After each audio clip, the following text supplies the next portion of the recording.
తిరుమల లడ్డు వ్యవహారంలో ఆంధ్రప్రదేశ్ ప్రభుత్వం కోట్లాది హిందువుల మనోభావాలను దెబ్బతీస్తూ వ్యవహరించిన తీరుపై సుప్రీంకోర్టు సీరియస్ అయిన అంశాన్ని స్వాగతిస్తున్నామని మాజీ మంత్రి ఆర్కే రోజా అన్నారు.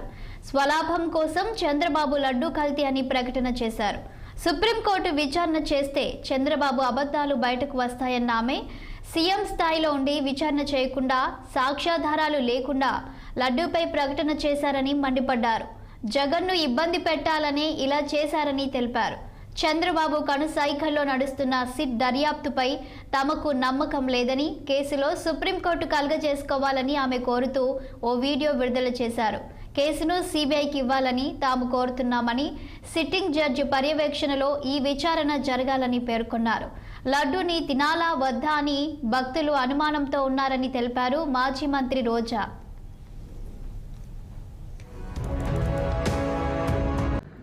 చంద్రబాబు నాయుడు తన స్వలాభం కోసం పవిత్రమైన తిరుపతి లడ్డు మీద నింద వేసి ఈరోజు శ్రీవారి భక్తులందరి మనోభిప్రాయాల్ని దెబ్బతీశాడు. సో మళ్లీ ఆ భక్తుల మనోభిప్రాయాల్ని పునరుద్ధరించాలని, దానికి సుప్రీంకోర్టు కలుగజేసుకొని ఇది విచారించి నిజానిజాలు తెలపాలని మొదటి నుంచి మేము కోరుకుంటూనే ఉన్నాం. ఈరోజు సుప్రీంకోర్టు ఈ కేసుని స్వీకరించడం జరిగింది. ఈ కేసులో సుప్రీంకోర్టు కనుక కరెక్ట్ గా విచారిస్తే చంద్రబాబు నాయుడు అనుకో చేసిన అబద్దాలు ఖచ్చితంగా బయటకు వస్తాయి.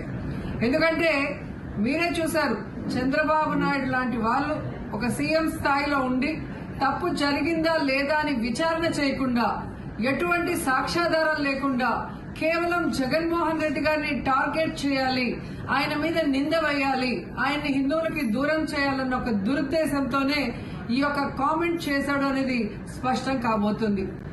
చంద్రబాబు నాయుడు